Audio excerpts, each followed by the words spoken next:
Baik, sebelumnya Assalamualaikum warahmatullahi wabarakatuh. Perkenalkan, nama saya Andika Dina Saputra dengan NIM akhir 172 dari kelas penginderaan jarak jauh A. Di sini saya akan mempresentasikan secara singkat tentang 4 modul dalam kegiatan praktikum mata kuliah penginderaan jarak jauh. Baik, untuk modul pertama adalah Interference Remote Sensing. Kemudian untuk modul yang kedua, koreksi radiometri. Untuk modul 3, koreksi geometri. Dan untuk modul yang terakhir atau modul 4 adalah suhu permukaan laut. Baik, untuk yang pertama kita mulai untuk masuk ke dalam modul 1, yaitu Interference Remote Sensing. Apa sih Interference Remote Sensing itu? Atau disebut juga penginderaan jauh. Adalah teknologi yang mampu menyediakan data atau informasi secara cepat dan akurat. Nah, penginderaan jauh ini dapat memudahkan dalam analisis suatu wilayah tanpa berhubungan langsung atau tanpa turun langsung, yaitu dengan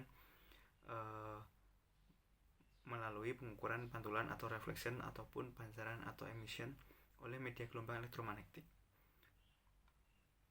Kemudian untuk hasil dari interpretasi data ini ada secara digital bagi data numerik dan data secara manual bagi data visual.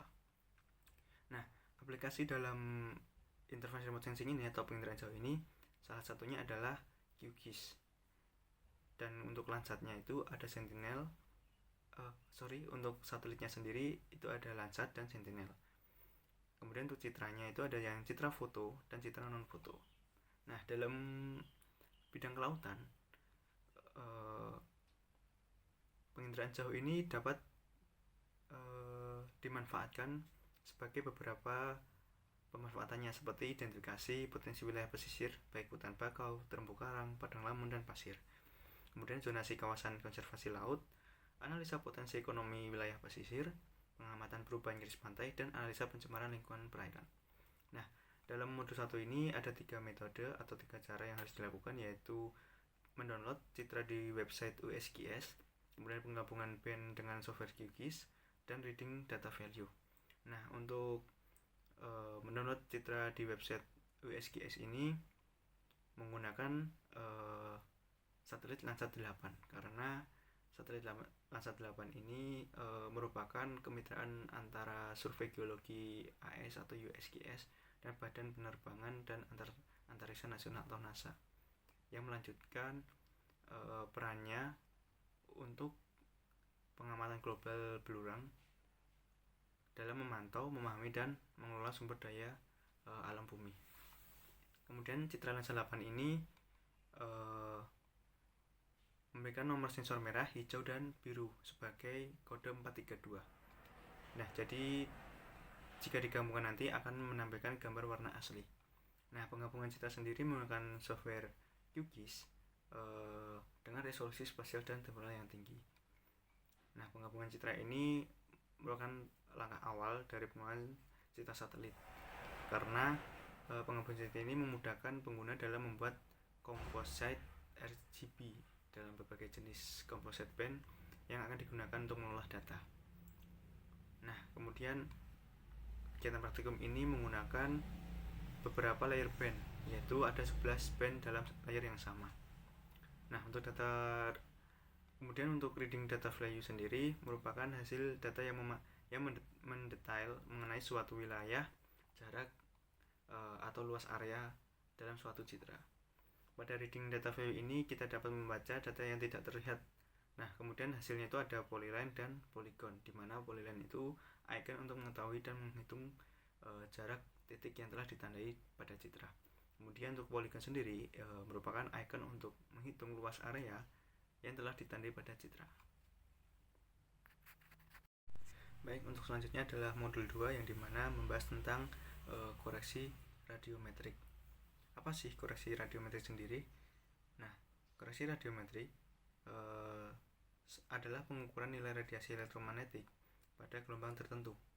Nah, beberapa yang termasuk dalam gelombang elektromagnetik sendiri adalah sinar ultraviolet, sinar tampak, sinar inframerah, dan radiasi gelombang mikro. Nah, koreksi radiometrik dapat dilakukan dengan 2 tahap. Pertama, menggunakan koreksi radiometri TOA berdasarkan parameter posisi matahari dan koreksi radiometrik dengan berdasarkan sudut perekaman satelit. Nah, tujuan koreksi radiometrik sendiri adalah untuk mengoreksi nilai piksel agar sesuai dengan yang biasanya menganggap gangguan atmosfer sebagai sumber utama kesalahan. Nah, kelebihan dari koreksi radiometer sendiri adalah relatif sederhana dan mudah dilakukan oleh pengguna biasanya. Dan juga selain itu ada kekurangannya juga, seperti data yang dimasukkan masih secara manual dan informasi yang belum sesuai dengan lengan aslinya atau gambar aslinya gitu. Nah, koreksi atmosfer sendiri merupakan proses untuk menghilangkan kesalahan yang disebabkan oleh pengaruh atmosfer pada citra. Di modul 2 ini kita melakukan 3 metode atau langkah yang harus dilakukan, yaitu yang pertama memeriksa nilai atmosferik bias citra, kemudian penyesuaian histogram dan pengecekan data penyesuaian histogram. Nah, untuk pre-processing koreksi radiometrik sendiri dilakukan untuk mendapatkan hasil dari citra yang lebih jelas agar saat dilakukan pengolahan data sangat minim kesalahannya. Untuk band yang dilakukan dalam koreksi radiometrik sendiri adalah band 2 sampai dengan band 7. Kemudian untuk tools yang digunakan adalah raster kalkulator, di mana raster kalkulator ini untuk melakukan perhitungan dengan nilai piksel yang ada. Nah, penyesuaian histogram dilakukan untuk membandingkan dua buah nilai citra sebelum dan setelah dilakukan koreksi radiometrik. Data histogram merupakan sebuah grafik yang memiliki garis vertikal berupa frekuensi dan garis horizontal merupakan nilai pikselnya. Nah, penyesuaian histogram dapat menghasilkan nilai minimal dan nilai maksimal. Kemudian berikut data sebelum dilakukannya untuk memeriksa nilai atmosferik. Nah, kemudian berikut data setelah dilakukan koreksi penyesuaian histogramnya.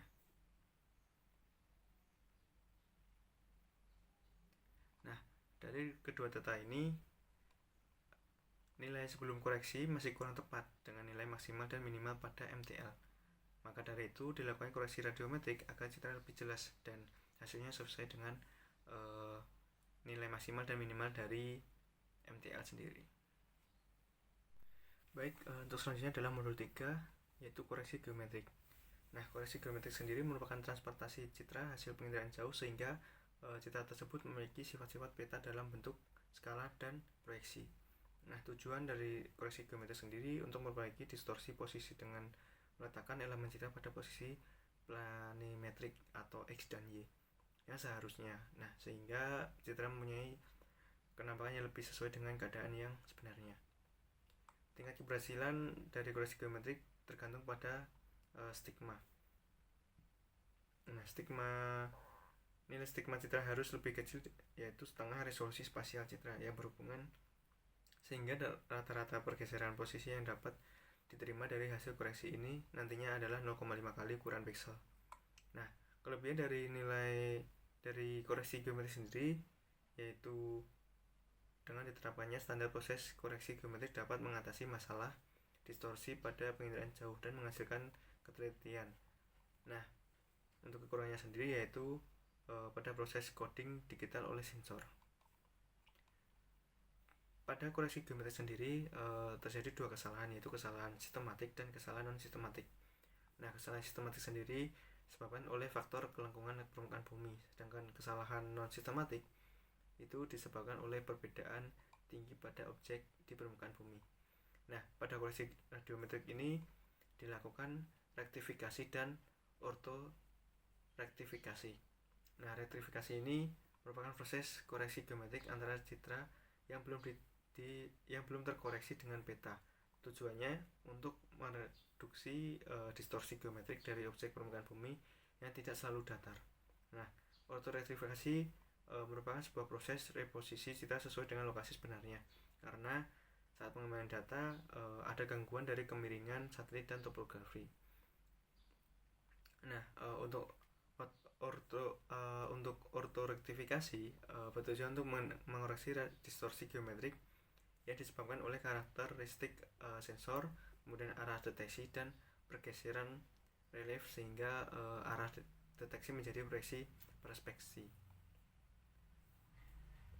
Nah, dalam modul ini dilakukan 3 metode, yaitu memeriksa citra, kemudian warp atau reprojection, dan overlay citra. Berdasarkan dari hasil praktikum yang didapatkan, keadaan citra digital sebelum diperiksa terlihat tidak jelas. Kondisinya belum jelas di mana posisi dari darat dan lautnya. Nah, citra yang didapatkan dari dua sensor utama yaitu operational line image atau OLI dan thermal infrared sensor atau TIRS yang menyediakan data dalam 11 band spektral. Nah, proses pemeriksaan citra ini penting dilakukan supaya dapat diperbaiki dan hasil hampir sesuai dengan objek yang ada di muka bumi. Pada pemeriksaan citra terdapat composite band yang dilakukan untuk mengatur warna citra. Nah, yang digunakan itu adalah band 2, 3, dan 4 atau RGB atau kombinasi inframerah dekat dan inframerah jauh, memberikan informasi lebih mendetail tentang kondisi vegetasi, kelembapan tanah, atau ciri khas urban. Nah, reproyeksi citra merupakan bagian dari tahapan metode citra untuk deteksi thermal phone. Nah, thermal phone ini sebagai pertemuan antara dua massa air dengan karakteristik suhu yang berbeda sehingga membentuk gradien suhu. Nah, untuk reproyeksi digunakan salah satunya adalah penggunaan citra modis untuk mendeteksi thermal phone menggunakan clone masking, reproyeksi, dan cropping. Nah, citra satelit modis level 2 yang diunduh pertama-tama diolah dengan menggunakan software CDAS untuk menghilangkan tutupan awan dan nilai yang diragukan atau kurang baik dalam satelit modis ini. Nah, dalam praktek penginderaan jauh, CRS yang sering digunakan adalah World Geodetic System 1984 atau WGS 84. Nah, penggabungan citra atau disebut juga overlay citra dilakukan untuk suatu tujuan untuk mendapatkan suatu informasi dari dua aspek yang memiliki perbedaan namun memiliki waktu yang sama. Baik, selanjutnya kita masuk modul 4 atau modul terakhir yaitu suhu permukaan laut atau SPL. Nah, suhu permukaan laut atau SPL sendiri merupakan suhu air laut yang terletak di atas lapisan teratas laut. SPL dapat bervariasi secara signifikan di seluruh dunia dan dapat dipengaruhi oleh berbagai faktor seperti musim, cuaca, aliran air laut, dan arus laut. Peningkatan SPL dapat menyebabkan terjadinya perubahan pada ekosistem laut. Bahkan fenomena El Nino dan La Nina ini dapat diakibatkan dari perubahan suhu permukaan laut. Nah, suhu permukaan laut di Indonesia sangat bervariasi mulai dari 26 derajat Celcius hingga 31,5 derajat Celcius. Nah, SPL ini SPL ini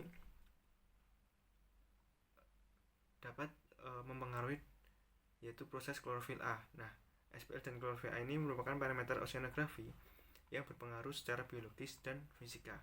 Secara biologis, SPL dan klorofil A berpengaruh terhadap